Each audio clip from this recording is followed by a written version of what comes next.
freaking first cut. Golly.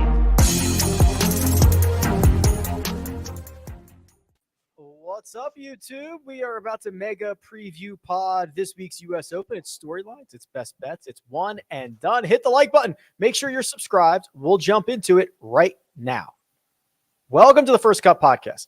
I'm Rick Gehman, and it is United States Open week. So we assemble the crew. The coach is here. Coach, good to have you.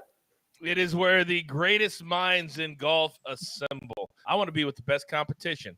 It's right here. Right here on the pod. Nejad is here. Good to have you on a Tuesday. Coach, you missed the memo. It's light blue day today. And I'm sorry we didn't get that message to you, but next time. Next time. Thank you.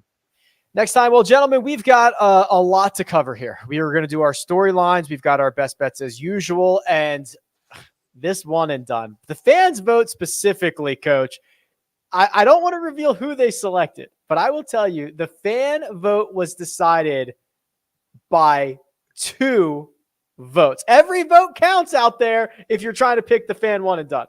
I now have people, Rick, that are tweeting at me asking for advice on who to pick in the one and done, which tells me exactly what I've been saying for weeks. I am in their heads all the way down. I love that. I love that. You are living rent-free, Coach. Gentlemen, we're in a moment, right? This is a moment that is bigger than just the PGA Tour. Whether you want to hear about LIV or not, we're going to have to talk about it and see. I think it's fair. Our 2021 PGA champion has been suspended. The guy who has lifetime membership has been suspended by the PGA Tour. So we're gonna have to talk about it. Phil Mickelson gave a interview about 28 minutes long, a press conference on Monday, and you could tell very careful in his words, very cautious in his responses. Didn't feel like the shoot from the hip Phil that we usually get. No, that's true. And he's probably been told not to shoot from the hip, right? Because we know, and this is, Brooks Koepka kind of talked about this, I think, earlier today when it comes to, hey, we want to talk about the U.S. Open. We don't want to talk about LIV Golf. This is, I think he used the word black cloud. But the fact is, we're going to talk about it. And it's fresh. It's new. We don't know what its impact is going to be on the PGA Tour. But when it comes to guys like Phil Mickelson, yeah, there's going to be legal battles down the way. We know that to be true. And it's probably best, whether it's, Jay Moynihan coming on with Jim Nantz, or whether on the other side it's Phil Mickelson, it's probably best to be pretty generic, pretty vague until, the legal battle is begun. Generic and vague, Coach. That's, I think, was Phil Mickelson's PR response. He was respectful. He respects those questions. He wants to make sure he understands that everyone has different opinions on this, but I didn't really get a big takeaway. He tried to avoid a lot of the questions he was being asked. When you're a public figure, the magnitude of a Phil Mickelson, and you make such a cataclysmic mistake, and that's what this is, because we don't know his entire financial situation. He's alluded to it, and he's like, yeah, I've been reckless and all that, but I'm in a great financial situation now. And if you're the smartest guy in the room, then you also know that all the weight that he noticeably has lost, that's not the good kind of weight loss. That's you lose when you're stressed out and you don't know what is coming next. When you look at the money that he would have made, I work for CBS, full transparency. We all do. I also, full transparency, for those people who don't know, I'm one of the main announcers for the PGA Tour. So when you look at what Phil would have done if he would have stayed here, easily $10 million plus as a golf announcer for either one of the networks. And then he's already making $20 to $40 million a year in endorsements. That could have gone up. So we're just doing the conservative math. He could have made $30 to $50 million for the rest of his life. So when people say, oh, $200 million changed his life, not Phil Mickelson's, it did not. He would have made that in the next 4 years or 5 years. So he knows that now. And he realizes all my legacy, all the history of all the places I've won. And let's not forget, guys, have you heard one person, talk about the fact that he needs this U.S. Open? Have we talked about that? He's a Masters champion. Yes or no? Yes? Mm-hmm. Yes. He's a PGA champion. Yes or no? Yes. Mm-hmm. He's an Open champion. Yes or no? And I remember when he won and he said, what did he say? I can't believe I won this one. My game didn't match up with him, but I got it done. I've been working what? What did he say? My entire career to get to this. So when you look at everything and you just put Phil up on that pedestal, it's sad. It's sad where he was. It's sad what we saw yesterday, and it's sad what he's going to turn into moving forward. I don't care where the money's coming from. I don't care. I care about competition. Competition is good. This is not competition. Phil Mickelson, a U.S. Open win away from completing the career Grand Slam, as Coach alludes to, and see a noticeably donned in just his own logo, no other sponsor logos, as we certainly suspected. And I thought there was a really good question late in that press conference. Someone asked him, because he had, to that point, said so many times, I'm trying to grow the game, trying to grow the game, trying to grow the game. Phil, what did you do outside of playing golf last week in London to help grow the game? And you could tell, I don't think he was prepared for that one. That one, the PR team did a pretty good job in crisis management. I'm not sure they covered that question in practice rounds before. And Phil kind of alluded to, well, there were kids out there, which I'm not sure is necessarily unique to live golf or to London. I think that happens a lot on the PGA Tour. And it seemed to catch him off guard. So, as I believe with most of these guys, they don't believe a word they're saying. They took the money. They just can't say it. Yeah, the truth is Phil Mickelson might not be the best case study as to why somebody might want to go play the Live Tour. Live Tour golf. I mean, you take James Pyatt, who's in one of these featured groups, who's a kid who's, I think, played 3 or 4 PGA Tour events, has missed the cut in all of them. He's probably an up and coming star, but we don't know that yet. A kid like that who probably hasn't made a lot of money, I can understand the pull, the drive, or maybe an older golfer who's not going to compete here. I'm not saying they should go or they should not go, but I can understand that perspective a little bit more than I can understand Phil's. And you're right, when it comes to, quote, growing the game, that does feel like empty words. Listen, I think there are perspectives that are not my own and maybe not yours that we need to consider when some of these people go over there or to do a different tour or, quote, take a money grab. But in this case, I wonder if Phil just sort of reveled in the idea of being the face of this tour. It seems like he did, but he picked the wrong cause to be the face of. I think that's really the problem here, is he's not the best ambassador for why one would go over to a competing tour. And real quick, I think Sia hits on a couple of very, very important things. And I actually said this, I think, on one of the recaps over the weekend, is that for certain guys, this does make a whole lot of sense. Richard Bland is the only player that I've seen that owned it 100%. He said, I'm 49 years old. This is about money for me. This is about the fact that I am not going to compete regularly on the PGA Tour or the European Tour. Now, to his point about not being the face of the wrong thing, that's the trickle-down effect, is that the PGA Tour is about so much more than just playing golf for money. First Tee, PGA Tour Junior League, Steph Curry, all these different things, that's growing the game. Showing up in a town for 3 days and playing for $5 million is not growing the game. So those questions, when you don't have answers for them, and I would say when you're going to bring guys in, because I've done this, I've been a part of this, I've been up close and personal with this, and especially when it comes to Saudi Arabia, give them different lines. Don't give them the same lines. So when I see Bryson and Phil and DJ and all these guys, Patrick Reed, camaraderie, stop it. Give them different lines to say, so at least we think they're thinking for themselves, because this is embarrassing. Bryson DeChambeau was embarrassing today, or whenever that was, talking to Todd Lewis. Yeah, that was Bryson did kind of like a one-off with Todd Lewis. He did not have an official press conference, but he answered questions for a few minutes with Todd Lewis, Sia, and it was Bryson-esque, right? It was quick, short answers. I'm smarter than you are, which is kind of what Phil was doing too. I mean, it's I don't know. They don't believe what they're talking about, but Bryson was kind of alluding to, well, I can do a lot more now. I'll have a lot more time on my hands. He tried to work the philanthropic angle, which when I think of Bryson DeChambeau, I think of a lot of things, not necessarily that he's a great philanthropist. So maybe a couple $100 million changes that, but it's just bizarre to see these guys kind of tiptoe around what everybody's thinking.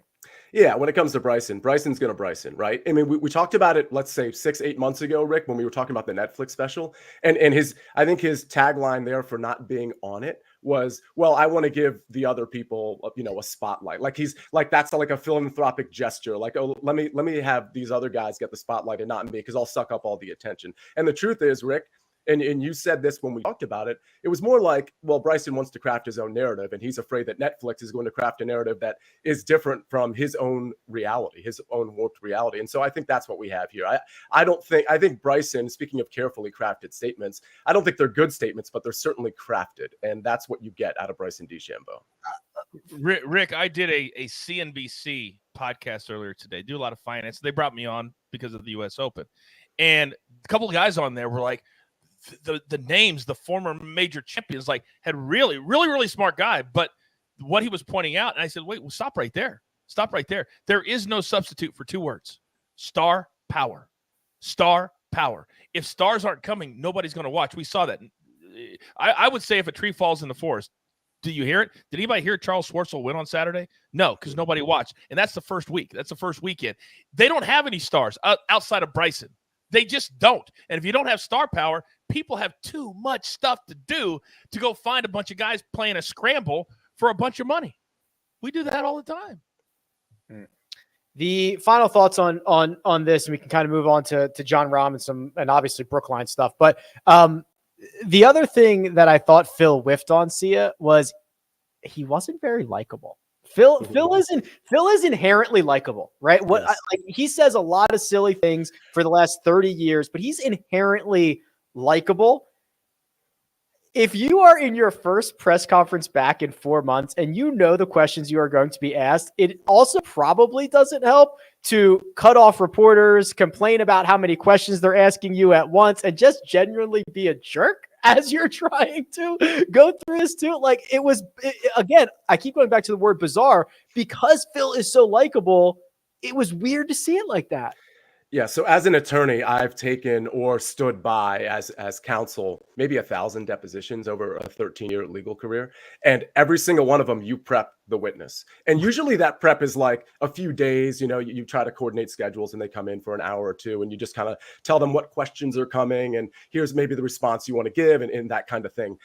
To your point, the idea that he had 4 months to cater his responses and be likable at the same time, and he wasn't able to pull it off, man, that's actually kind of crazy for somebody like Phil, who is very likable. I totally agree. He seemed irritated. He seemed like he had, he was on no sleep, which I can understand that part of it. But yeah, it was a really bad look. It could have been so much better. I'm honestly surprised. Contrast that with Jon Rahm's comments this morning. Coach Jon Rahm defended the PGA Tour. He talked a lot about legacy, what that means to him, and took a couple of kind of low-key jabs at the Live Golf guys along the way. Well, that surprised me a little bit for a couple of different reasons. He played his practice round with Phil Mickelson. Jon Rahm and Phil are as close as it gets on the PGA Tour. Same school, same coaches.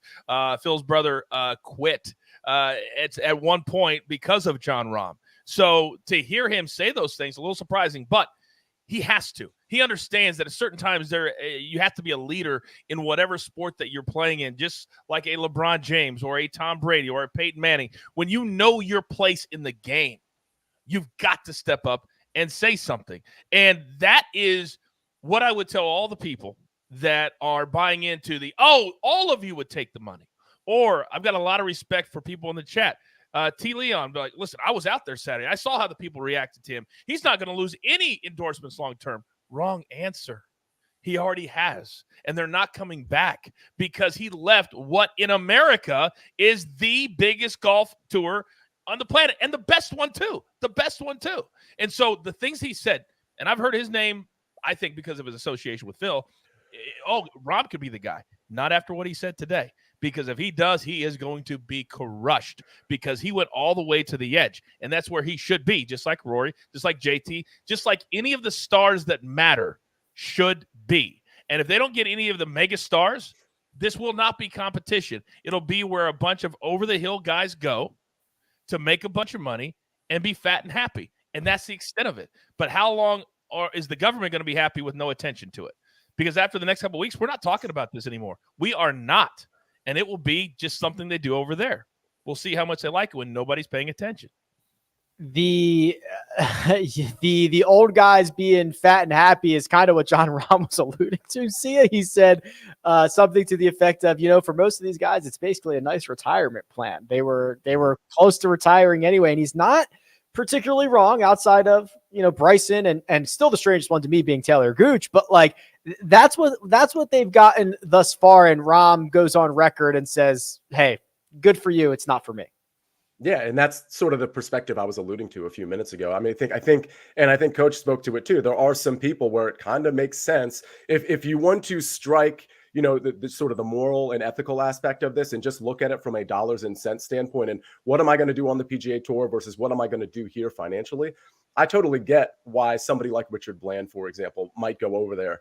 But with that said, here we are to Coach's point, a competing league, which for the record, I do think it's possible that more stars might go over there and they might get, a little bit better at doing these tournaments and maybe get a TV contract one day, but it's still not going to eclipse the PGA Tour. And for the record, I think the PGA Tour long-term is going to emerge better from this because they are going to see what competition they have. And it's not necessarily real competition, but it's going to put more incentive for them to improve their game, the coverage of it, the incentives to the players, all of those things. I think short term, I don't think it's even that big a hit to the PGA Tour, but long term, I think this is really good. And I actually think competition helps in general. As a general premise, competition helps fine tune the leader in the clubhouse, if you will, which is the PGA Tour.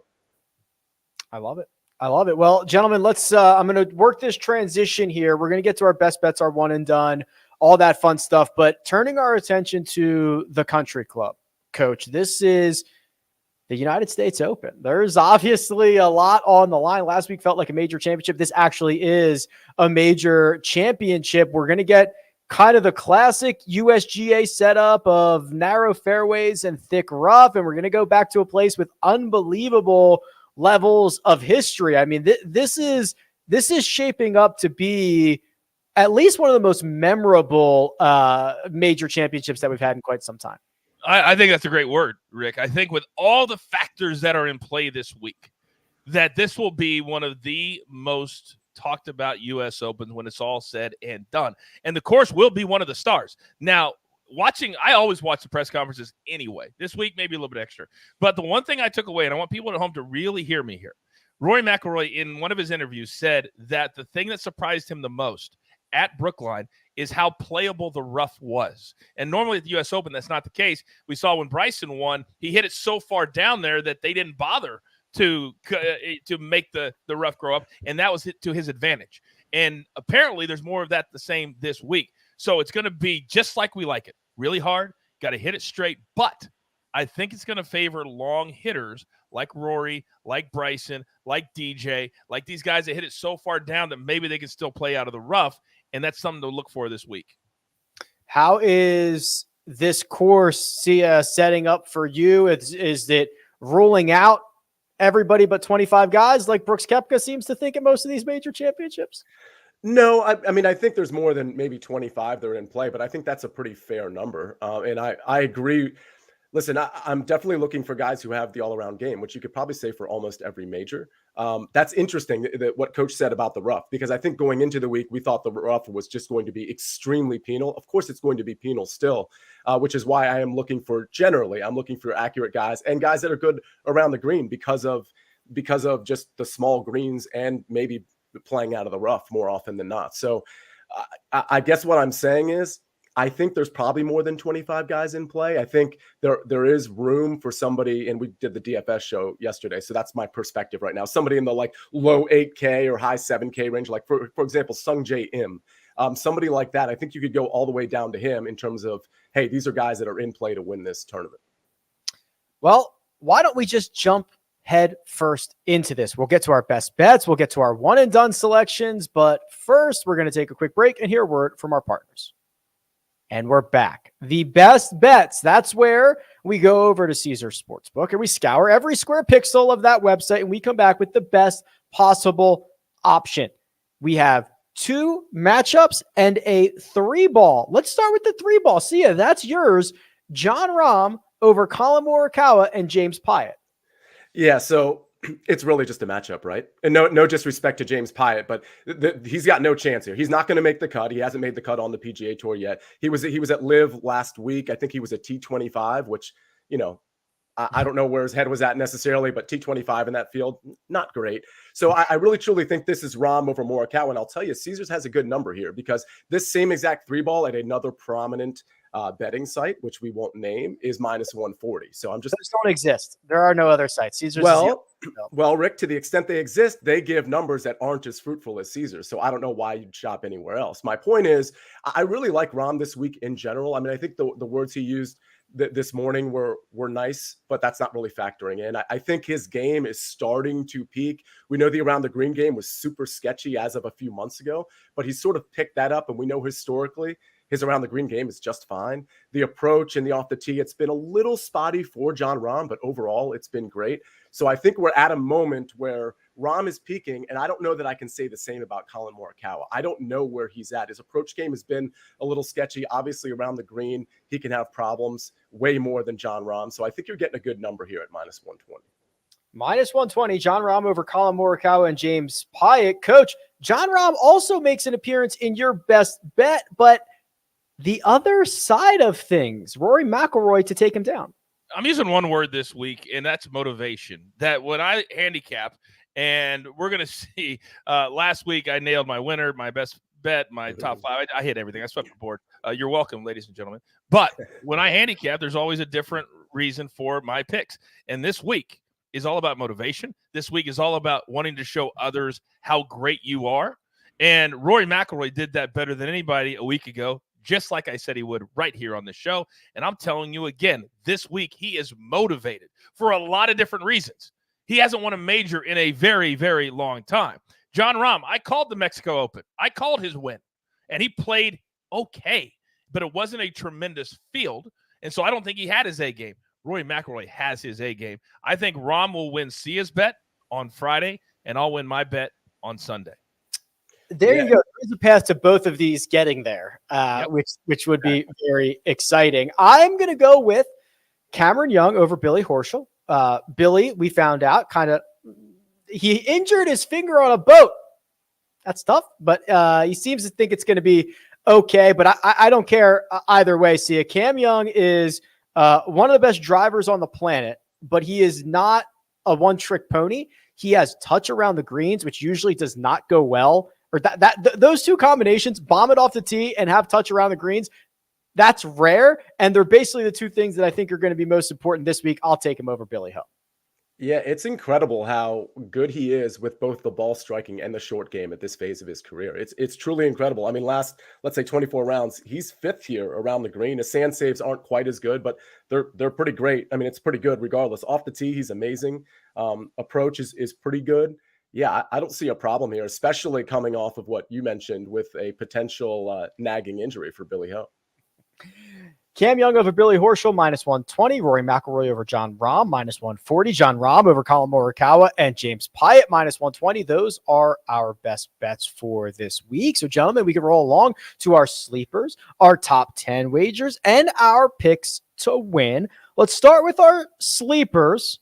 Oh, look at this, Coach. You are riding the hot hand. Who do you got here? You're damn right. I'm riding the former U.S. Open champion and a man who on Sunday was about to shock the world with nearly a 59 at the Canadian Open. He has slowly been getting his game back, and he's the perfect example of a grinder, of a guy that doesn't get ahead of himself, and he has already won this tournament and knows how to get it done. I love Justin Rose at +5,000. Justin Rose, 50-1. Sia, you too have found yourself a golfer at 50-1 for your sleeper. Who is it, please? Yeah, it is Daniel Berger at, again, 50-1. I think Daniel Berger's form is really, I mean, he's really coming into form. We saw it, 2 weeks ago at the Memorial. I was big on him then because I thought he was starting to flash with the putter, even though the metrics were a little vague on that. But again, I mentioned, Rick, on that show, if you go round by round, which of course you can do on your site, it really painted a different picture in terms of his putter. The ball striking is great. He's likely going to keep it in the fairway way better than most of the guys in this tournament. The approach game is good, and the around the green game is pretty good. So I think at 50-1, you're getting pretty good value on Daniel Berger. Not that you're asking, but Daniel Berger was my number 2. That's who I was going to go with if I didn't go with Justin Rose. There you go. We are aligning here. Mark is headed to vacation, but he still filled out the outline. Davis Riley at 60-1 is his sleeper, and I'm going with pure chaos. Patrick Reed, 80-1. We'll get to the live golf stuff in a second, but unbelievable short game, right? We know that. And when you go to a golf course with the second smallest greens in major championship history, a lot of guys are going to be playing from greenside.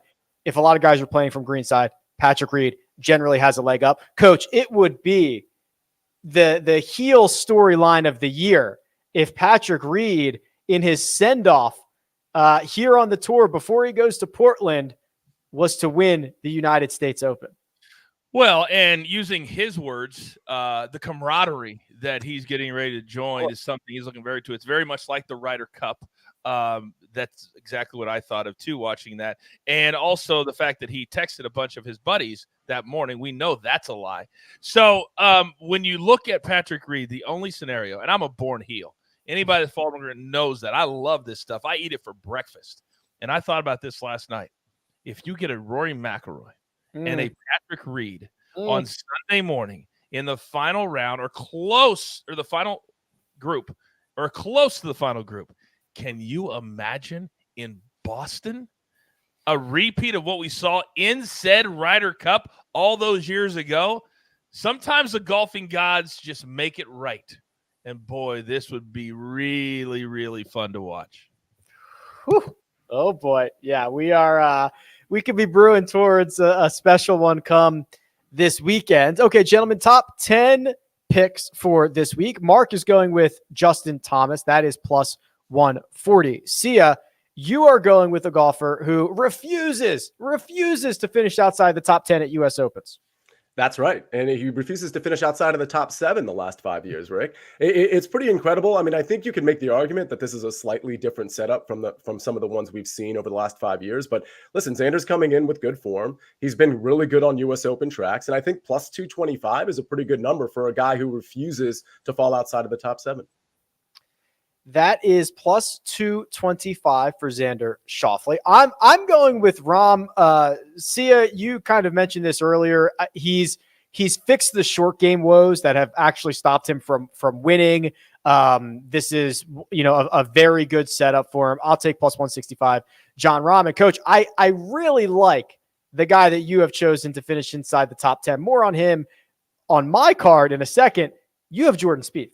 Yeah, and just to be fair to Mark, which I normally always am, he's just scared because I had Justin Thomas as a top 5. He's just trying to take the easy way out with JT. I love JT top 5. So Spieth, though, because if you watch anything on just had the Golf Channel on all day, and my boy Damon Hack gave a great report earlier today about how this course is going to require every part of your game. And we've seen him at maybe the most difficult greens to ever putt on in the history of the U.S. Open, and he got it done. I remember that U.S. Open. I remember the finish. I remember how awesome he was. And I think he has potential to do that this week. So I'm going to protect that a little bit and go with a top 10 instead of anything higher. All right. Well, I'll just take the segue there because I've got Jordan Spieth to win this. And I just believe there's not a lot of good USGA setups for him. This is definitely a better one, where it will ask for creativity around the greens. It'll ask him to play out of the fairway, which he's doing much more frequently as of late. There's, to me, 2 paths to victory: be a great ball striker or have an elite short game. Spieth kind of covers both of those paths. 22-1. He is my selection to win the U.S. Open, which would also be just a phenomenal Sunday for the First Cut Pod and everybody involved in that. Oh my gosh. Oh my gosh. Let's see. Sia, a familiar has made another appearance on your card. Your pick to win, please. Yeah, it's Jon Rahm. I'm trying to, I don't want to say be early on Jon Rahm. That would be a ridiculous statement, but I do think he's putting the entire game together. And I think this might be a good time to strike. I will admit that I like him a little bit better in DFS than I do in the outright market. So I just kind of want to put that out there. Plus 1,400 isn't exactly a fruitful number. I do love that Spieth call at 2,200, by the way. But I do think Jon Rahm has a chance to win this tournament. And I think he's being a slightly overlooked. John Rahm, 14-1 to win the U.S. Open. Mark and Coach have finally agreed on something. And Coach, that is your selection to win this week at the Country Club. Be very careful when you say we've agreed on something. He texted me, asked who was going to win. I texted him back and said this guy, and so that's why he used Rory McIlroy. So I'm clearly the brains behind the operation. By the way, Rick, do you smell that? Do you smell? I smell a potential showdown here. I smell a potential showdown here. Now, I love how Sia has this incredible knack to, oh, shucks. Oh, I like this guy to win. Oh, plus 40. He's a savage, Sia is. But my best bet, you know what it is, Sia. It's Rory over John Rahm. So I would challenge you. I'll take Rory. You take Rahm. Higher finish pays. Are you in? I mean, first of all, Coach, I'm always in on a showdown. However, I do want to point out Rory is a big favorite, deservedly so. I'll pay the Jew. Minus 140? No, I'll pay you 140. No, Coach, you don't have to pay the 140. I'll take. Well, see, here's the thing. If you look at the next slide, you're going to see why maybe I don't want to do that. Oh, you might have Rory as your one. I see what you're saying. Okay, I'll wait. But I respect that reasoning, though. I respect that reasoning. That's the only reason, because I jump at any showdown, even if it's a loser. Oh, I know you do. I love that. Sorry, Rick. Coach, it is not lost on me that Rory McIlroy has filled out this row and this column for you now 2 weeks in a row. And you are 1 for 1, my friend. He got the job done at the RBC Canadian Open. You are asking him to win the second leg of the Triple Crown, Canadian Open, U.S. Open Championship. And here's what I want people to understand, Rick, and I'm so glad you set me up for this. Thank you, sir. You are an incredible host. I can't wait for you to join me on the PGA Tour very, very soon. Now, with that being said, people say all the time you can't go back to the well, and normally in golf that would be true. But I've noticed that when Rory really has a reason, he wants to go out there and show out. And last Sunday, he had a reason. We didn't know about it till after he won, and then we found what's motivating him. You think if Greg Norman motivated him from across the pond, what are all those dudes that are going to be staring him in the face, playing with him, are going to do for Rory McIlroy? He's going to have the motivation right in front of him. I'll take that all day. Jacob, this is why he's the best, coming in with a nice little nugget for you here, Coach. The last person to win a PGA Tour event and a major championship in back-to-back weeks, that was the one, Rory McIlroy, 2014. He won Bridgestone and then the PGA Championship at Valhalla. He's done this before. Oh, really? Maybe I knew that. I don't know. I'm a genius. Let's go. Rory for Mark and the Coach. I'll go with Spieth. Sia will go with John Rahm, which, gentlemen, leaves us with one final thing to do. That is our one and done selections. We're going to do that, but first we're going to take a quick break and hear a word from our partners. And we're back. Don't release that slide yet, Jacob. Hold on tight, because I have the fan vote results. And boy, oh boy, were they close. In third place, with 11% of the vote, the fans did not select Dustin Johnson. Smart. With 26% of the vote and falling just 2 votes shy of being the selection, the fans did not select Xander Schauffele. Ooh, smart. That's an know. interesting one. With 28% of the vote and just 2 votes clear, the fans have gone with Will Zalatoris for this week.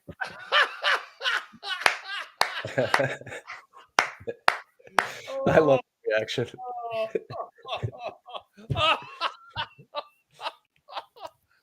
Oh my gosh. This is what I'm let's go with this. That's how many 3 putts he'll have this week, at least. If you're not watching on YouTube, Coach is putting up a full handful. That's 5, I believe. 5. Oh my goodness, fans, thank you. Thank you. Every week I get in your head, and every week you step up and continue to show that I get in your head. This is awesome. but apparently I'm in Greg's head too. Oh, yeah. and Mark's too. Yeah, so that's Will Zalatoris is the big selection here, Sia, because it's the fans, it's Greg, it's Mark. Everybody else, let me just confirm this, Kyle and I are on the same page, but there's a lot of, lone wolf scenarios, but Will Zalatoris will be the selection for the fans, for Mark, and for Greg. Yeah, he's going to be a popular play in DFS most likely as well. We know he's a big game hunter, or at least we think that early in his career. I mean, I don't know. I can't remember who the fans still have, but I probably would have chose Xander over Will Zalatoris. But why would anybody respect my opinion with the one and done at this moment in time? Real quick, I need to address something, Rick. And you say respect your opinion. Have you guys ever taken the time out of your lives to go watch a show? Go watch a show and then write this. All three of you morons are media morons. So morons twice in the same sentence. You're missing the point by 100 miles. Not sure what you're talking about. Shut up. This is a show where we talk. We are literally experts in this field, not at picking things, but in golf, we all work in the sport. So Big Mike, whoever you are, we didn't come to watch your show, son. You came to watch us. So if you want us to shut up, click. You don't have to watch us. We don't need you. That's one of the better reviews we've gotten in a while. I don't even know what he's talking about, for the record. And neither does he. Neither does he. Okay. Sorry, Rick. No, it's all good. All right. See ya, my friend. There's a lot of money on the line this week. Unfortunately, it's never going to be enough for you. You need a lot more on the line. You're going with Rory. You got a big dog in your pocket here, but you are going to need a miracle.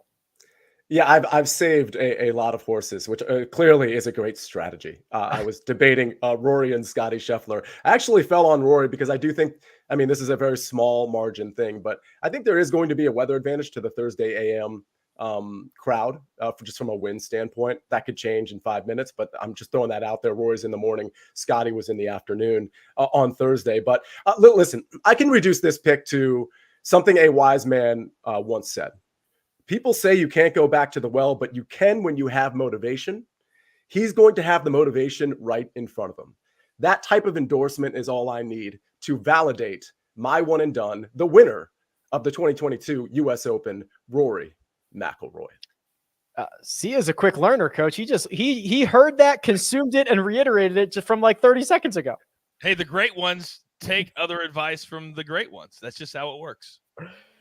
Kyle and I have opted for Brooks Koepka. I will not speak for Kyle. I'm out of guys. This is the guy, the highest on the board that I hadn't used yet, and I am not particularly excited about it. I hope I can find a miracle, but that's kind of where I'm at this point in the season. I actually had Brooks on my little short list today, and I could never. And then of course, KP has to tweet out that stupid stat about how only 616 golfers he's beaten out of 620 in the last. I still couldn't pull the trigger. I still could not do it. Even with all the ridiculous U.S. Open stats that he owns, I could not do it. Oh, I feel you. I couldn't do it either. I'm going to battle with no shield and not much ammo, I think, here, but hopefully I can get lucky. Jacob, please come in. This is an interesting strategy, Jacob. Let me see if I can figure out what's going on here, because you are only $200,000 behind the coach, and you have taken a guy who plays well at majors, and really, this legit might be your last crack to ever use him. You hit 100% on the head there. We're going to go with Louis Oosthuizen, or as I might have heard someone on the live broadcast call him, Louis Oosthuizen. Look, the guy does well at U.S. Opens. Not going to have a lot of more opportunities to use him. I also importantly don't have a lot of other people in the bank as well. I got DJ. That's, I think I'd still rather take Louis over DJ right now. Louis is an accurate driver of the ball. No one else I had in the staples was looking solid. I also love the leverage play, right? I had to assume no one else was going to take Louis Oosthuizen. I could have been wrong there, but I had already used Zalatoris at one point. I got burned by Brooks at the Masters. He's not fooling me. Rory McIlroy is getting the CM mush, so hate to see it for him. He's probably going to miss the cut, even though the CBSSports.com I wrote that Rory was going to win. So I'm also on the very, very bold take that Rory McIlroy will play well this week. So thanks for ruining that, Sia. I said in my article a revision to that. I think, Jacob, you could just revise that column.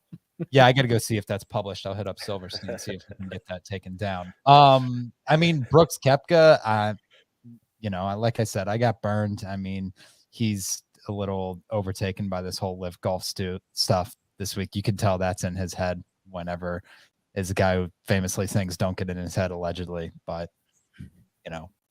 make of that what you will. Louis Oosthuizen, that's the pick we're going with. I mean, do I love it? No, I did. Leverage works both ways though. So maybe the upside will be there. I just need to beat you guys. I mean, really, I need to beat Will Zalatoris, Jordan Spieth. I'm going to write off Brooks Koepka to my detriment, and I guess Rory McIlroy.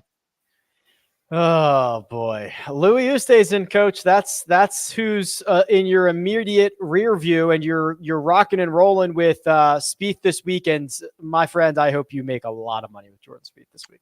First and foremost, I love the jeweler. Love Jacob. I don't know what was more entertaining, some of the things that he just said, or some of the people in the chat. Cody says, "Oh no, it's not Cody." Who says he worries for Rory's life now that he is. That is fantastic. But here's the thing: Mark Emmelman got very lucky early in the season, and now he's literally hanging on for his life. And if we can hit one of these majors, we can at least get in the rear view where he can see us. Because right now he's driving through New Mexico and there's nobody in his rear view. But that all changes over the course of the next 4 days. I've been very strategic to hold on to Jordan Spieth until this week, just to lay it on. Last week, the week before, I'm cashing big 6-figure tickets. This week, we're going 7 figures. Let's roll. Rick, back to you.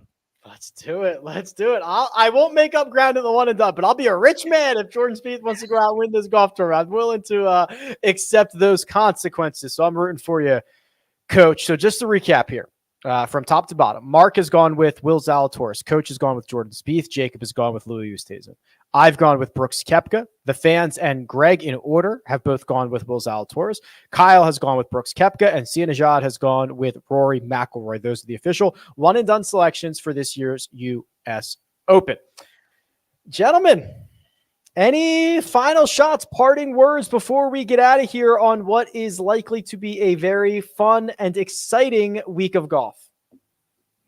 I would just like to have people just enjoy the U.S. Open for what it is. We talk about this stupid stuff because it's our jobs to do, but this is my second favorite week of the entire year, and I intend to enjoy it just about as much as I always do, because it always ends on Father's Day too, which is my number one job in life. There you go. See, you can't follow that up. I'm not even going to let you try. I will say we have a special show tomorrow. And Jacob, correct me if I'm wrong here. This is 11 a.m. Eastern time. We are going to have kind of like a live Q&A betting, gambling show. Am I correct on the time and the format? You are 100% correct. So bring some extra bets tomorrow at 11 a.m. and get out of Dodge, Rick. Head over and I'll see you in Boston after that. Yes, and we will be doing. So, are we going to do the first cut round by round recaps like in person in the same room? What? Yes, that's the plan. I mean, if we don't, then things will be weird. That's Rick, have you ever been in the same room with Jacob? Have you ever been in the same room with Jacob? Yeah, I've met Jacob. I've met Kyle. I've met Mark. But I don't know if there's been a time where more than two of us have been in the same spot at the same time. At least not with me involved. Greg's also going to be there too. So, Coach, you're the designated survivor, I think, as someone declared. Yeah. If something happens at Brookline, you run everything, Coach. I run the board and all that. You're like the labor secretary during the State of the Union. You got to stay back. in case hell breaks loose. Well, I'm here for it. I want you boys to travel safe because this is going to be fun. You guys are going to have a great time once you get off the hour commute one way. So have fun with that. Yeah, looking forward to it. See you guys tomorrow in round by round recaps. But for now, producer Jacob doing all the hard work behind the scenes. The coach, he's available on Twitter at @TheCoachRules. Sia Nejad, find him at Sia Nejad, and you can find me at Rick Run Good. This has been The First Cut. We'll catch you next time.